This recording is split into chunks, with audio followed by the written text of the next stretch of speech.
Bismillahirrahmanirrahim. Assalamualaikum warahmatullahi wabarakatuh.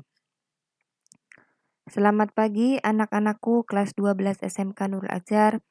Hari ini kita berjumpa lagi pada pelajaran produk kreatif dan kewirausahaan. Semoga meskipun pembelajaran kita masih via daring, kita tetap semangat dalam belajar.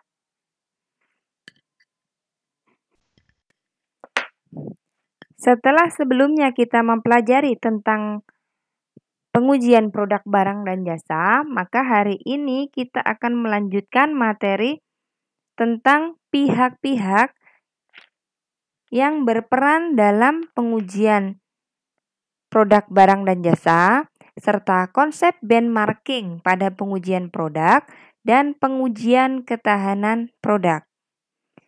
Kita review materi sebelumnya, yaitu pengujian produk. Pengujian produk adalah strategi untuk meningkatkan aspek perlindungan konsumen. Pengujian produk adalah berfungsi sebagai alat untuk mengetahui kelayakan produk di mata konsumen. Pengujian produk dapat dilakukan oleh pembuat produk yang bekerja sama dengan peneliti independen atau peneliti yang ditunjuk oleh pemerintah. Nah, kali ini kita akan membahas tentang siapa-siapa atau pihak-pihak mana yang dapat berperan dalam pengujian produk. Pihak-pihak yang berperan dalam pengujian produk yang pertama adalah pemerintah. Peran umum yang dilakukan pemerintah dalam pengujian produk barang dan jasa adalah menetapkan hukum yang menyatakan kewajiban produsen untuk menjelaskan dan menjamin keamanan produknya. Sehubungan dengan perangkat keras, pemerintah mengatur standar perangkat keras dalam Pengaturan Pemerintah Nomor 82 Tahun 2012 tentang penyelenggaraan sistem dan transaksi elektronik. Selanjutnya, pihak yang kedua adalah perusahaan. Peran perusahaan dalam pengujian produk adalah menyediakan produk dan layanan yang sesuai dengan standar perusahaan. Biasanya, standar yang diterapkan adalah standar yang fakultatif. Artinya, perusahaan tersebut menetapkan aturan untuk dirinya sendiri dan standar wajib yang dikeluarkan oleh pemerintah. Pembahasan selanjutnya adalah konsep benchmarking pada pengujian produk. Benchmark atau benchmarking adalah merupakan tindakan pengujian beberapa program atau kumpulan program untuk mengetahui informasi produk yang dibuat. Contoh, ketika kita ingin mengetahui dari performa sebuah komputer, misalnya, kita uji dengan menggunakan benchmark. Nah, pengujian menggunakan benchmark ini biasanya diasosiasikan atau dievaluasi dengan menggunakan atau melihat dari performa hardware komputernya, atau bisa juga melihat dari performa CPU-nya. Maka dari situ akan terlihat bagaimana performa komputer tersebut. Jadi, pengujian benchmark adalah melihat dari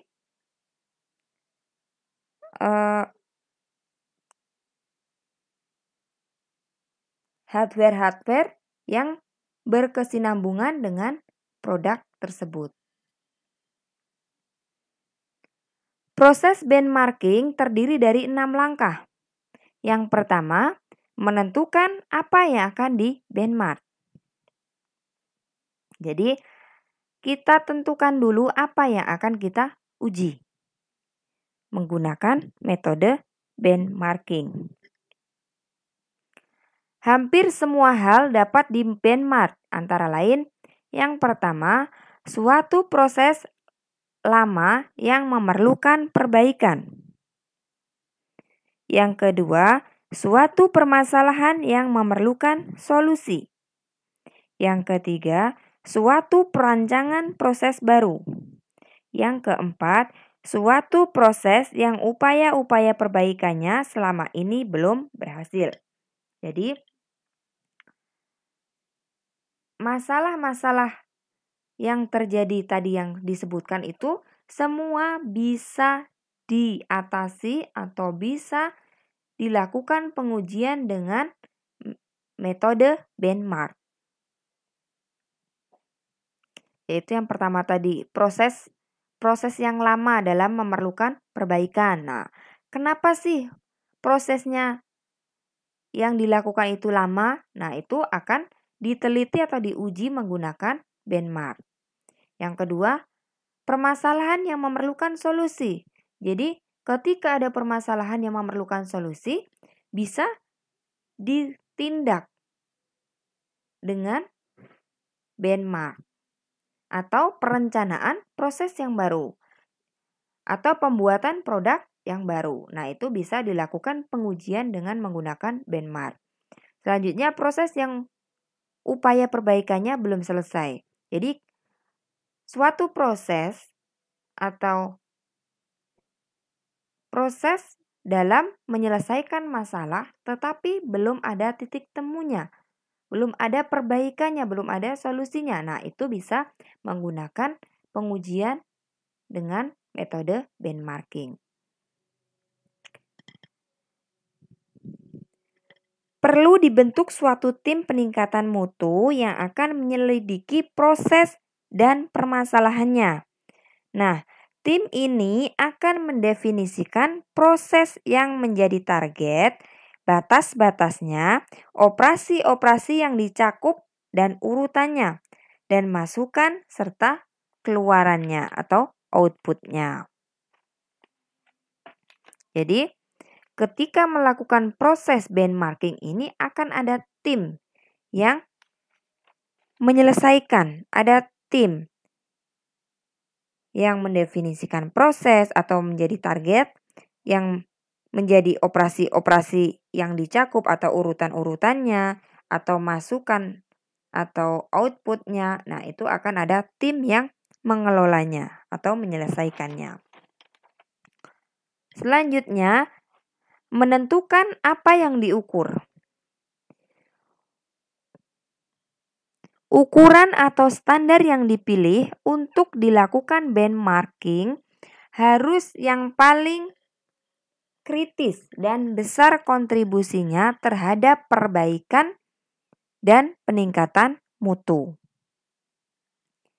Tim yang bertugas mereview elemen-elemen dalam proses pada suatu bagan alir dan melakukan diskusi tentang ukuran dan standar yang menjadi fokus atau difokuskan. Ada tim-tim khusus yang difokuskan. Contoh-contoh ukuran misalnya durasi waktu penyelesaian atau lamanya proses menyelesaikan masalah tersebut. Waktu penyelesaian untuk setiap elemen kerja atau waktu yang diperlukan dalam melakukan proses pekerjaan. Waktu untuk setiap titik pengambilan keputusan atau waktu yang diperlukan dalam mengambil sebuah keputusan dan lain-lainnya. Jika memang ada pihak lain, baik itu internal maupun eksternal, yang berkepentingan terhadap proses ini, maka tuntutan atau kebutuhan mereka harus dimasukkan atau diakomodasikan dalam tahap ini atau tahap penentuan ukuran. Selanjutnya, yang ketiga, menentukan kepada siapa akan dilakukan benchmark. Tim peningkatan mutu kemudian menentukan organisasi yang akan menjadi tujuan benchmarking ini. Pertimbangan yang perlu adalah tentunya memiliki organisasi lain yang memang dipandang mempunyai reputasi yang baik terhadap benchmarking ini. Jadi, yang pertama tadi menentukan apa yang akan di benchmark atau apa yang akan diuji. Yang kedua menentukan apa yang diukur. Dan yang ketiga menentukan kepada siapa akan dilakukan benchmarking. Yaitu tim peningkatan mutu dengan menentukan organisasi yang memang akan diwawancara atau tim yang memang dipandang mempunyai reputasi yang baik. Langkah selanjutnya adalah pengumpulan data. Tim peningkatan mutu mengumpulkan data tentang ukuran dan yang telah dipilih terhadap organisasi yang akan di benchmark. Setelah tadi menentukan apa yang akan di benchmark, selanjutnya menentukan apa yang akan diukur. Dan yang ketiga, menentukan siapa yang akan di benchmark atau diwawancara, diuji. Yang keempat adalah pengumpulan data, yaitu mengumpulkan data-data dari berbagai pihak. Bisa dari internal, bisa juga dari eksternal atau lembaga-lembaga yang terkait, yang mungkin menyediakan bank data tentang benchmarking yang akan kita lakukan. Pencarian informasi bisa dimulai dengan melakukan survei pasar, atau bisa juga survei pelanggan, atau bisa juga dari jurnal, dari majalah, dan lain sebagainya. Tim dapat juga merancang dan mengirimkan kuesioner kepada lembaga yang akan di benchmarking, yaitu mengirimkan pertanyaan-pertanyaan kepada lembaga yang terkait. Selanjutnya, setelah mengirimkan kuesioner, maka langkah yang akan dilakukan adalah dengan melakukan kunjungan langsung atau melakukan site visit, yaitu melakukan wawancara. Dan mengamati proses yang menggunakan ukuran dan standar yang berkaitan dengan data internal yang telah diidentifikasi dan dikumpulkan sebelumnya. Jadi, pengumpulan data itu bisa dari mengirimkan kuesioner. Setelah mengirimkan kuesioner, selanjutnya adalah kunjungan langsung. Bisa dengan wawancara atau langsung meneliti, langsung mengamati proses yang menggunakan standar. Langkah selanjutnya adalah menganalisis data. Tim peningkatan mutu membandingkan data dari proses yang di benchmark dengan data proses internal untuk menentukan adanya kesenjangan di antara mereka. Jadi, setelah data terkumpulkan, maka dapat dianalisis atau membandingkan data-data yang didapat dari internal ataupun dari eksternal, dari lembaga-lembaga yang terkait tadi, maka dari situ dapat dilihat, dapat dibaca apakah ada kesalahan, apakah ada kesenjangan di antara data-data mereka.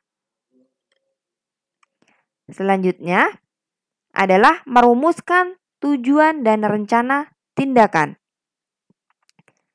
Setelah tadi data-data dianalisis, langkah selanjutnya adalah merumuskan tujuan dan rencana tindakan. Tim peningkatan mutu menentukan target perbaikan terhadap proses. Target-target ini harus dapat dicapai dan realistis dalam pengertian waktu, sumber daya, dan kemampuan yang ada pada saat ini. Juga sebaiknya terukur spesifikasi dan didukung oleh manajemen dan orang-orang yang bekerja dalam proses tersebut. Hasil ini akan diserahkan kepada para pelaksana penjaminan mutu untuk kemudian memantau kemajuan dan mengidentifikasi persoalan-persoalan yang timbul. Ukuran dan standar dievaluasi secara bertahap. Barangkali diperlukan penyesuaian-penyesuaian terhadap rencana untuk dapat mengatasi halangan dan persoalan yang akan muncul. Dan para pelaksana memerlukan umpan balik dari mereka yang berkepentingan terhadap proses dan hasilnya. Kesenjangan standar akan terjadi atau yang mungkin terjadi tidak dapat dihilangkan karena target organisasi terus saja berkembang dan memperbaiki diri. Yang lebih penting dari semata-mata mengejar kesenjangan adalah menjadikan benchmarking sebagai suatu kebiasaan yang akan mendorong untuk terus memperbaiki diri. Jika perlu, bahkan dapat dibuat atau dibentuk suatu departemen atau divisi yang tersendiri yang bertanggung jawab melaksanakan benchmarking secara terus-menerus atau berkelanjutan.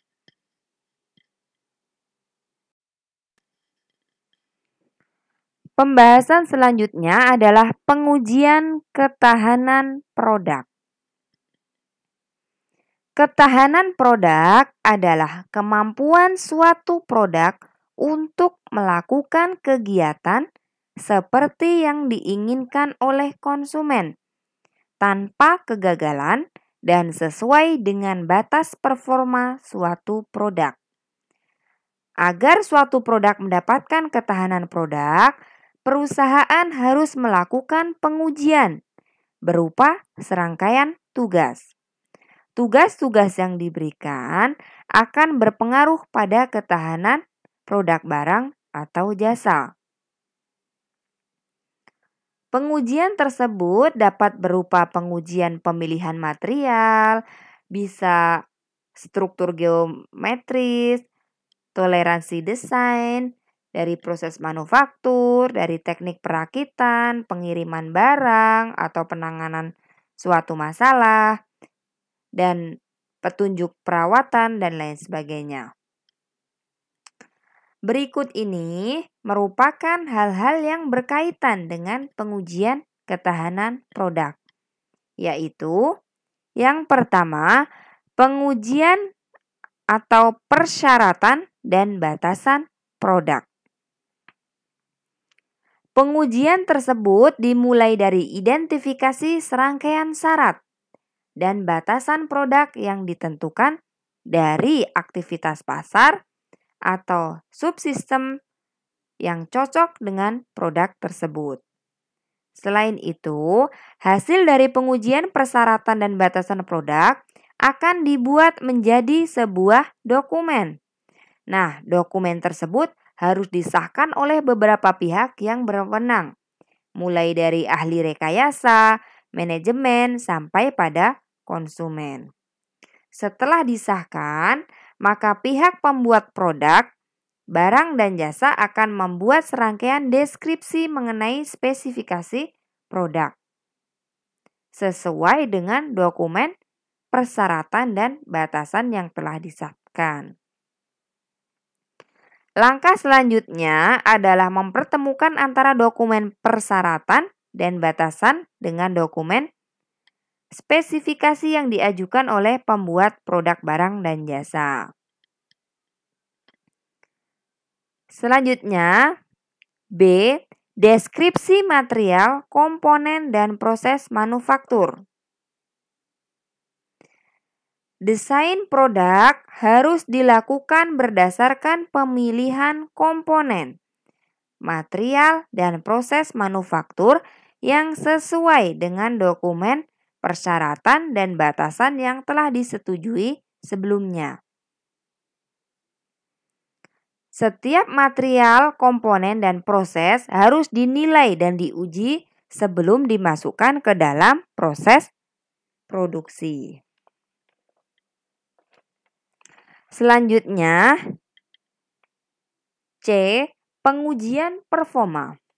Setelah tadi dilakukan atau diberikan persyaratan dan batasan produk, maka selanjutnya deskripsi material atau pemilihan material, komponen, dan proses manufaktur. Maka selanjutnya adalah pengujian performa.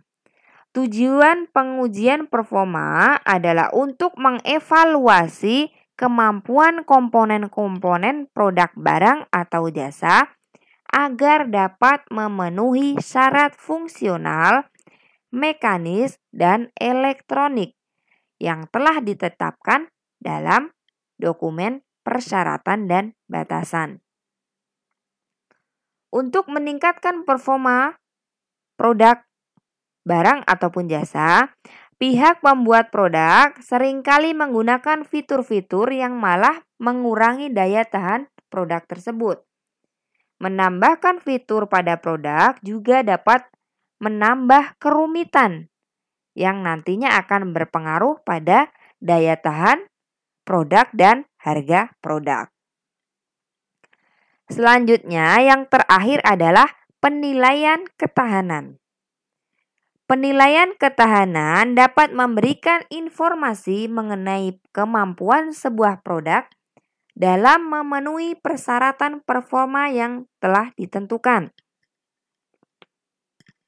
Penilaian ketahanan dilakukan dengan menggunakan data tes integritas, hasil kualifikasi virtual atau hasil tes akselerasi.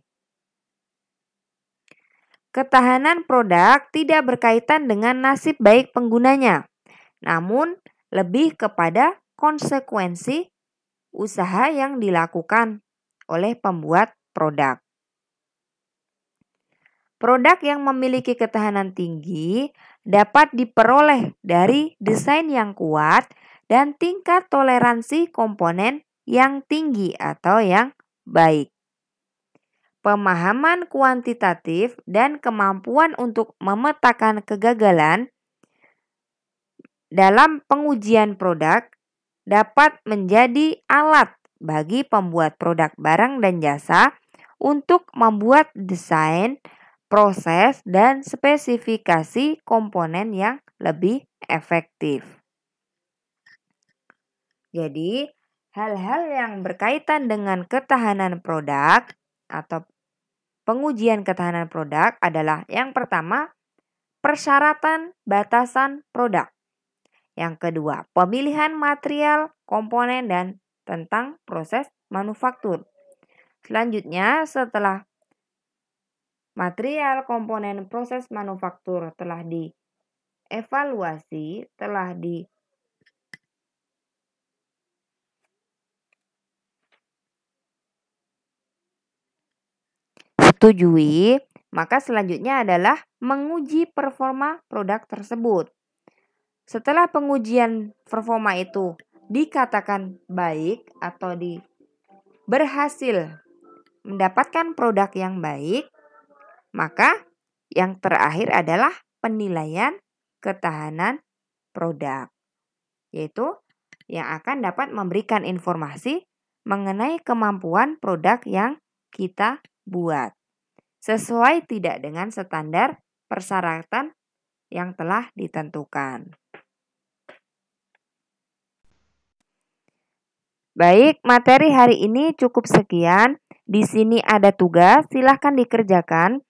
Soal-soal ini berkaitan dengan materi sebelumnya, yaitu pengujian produk dan materi yang barusan Ibu sampaikan. Jadi, ada 2 materi yang berkaitan dengan soal-soal ini. Silahkan kalian kerjakan dan kirimkan tugas kalian ke nomor WA Ibu. Selanjutnya, jangan lupa nama dan kelas. Cukup sekian.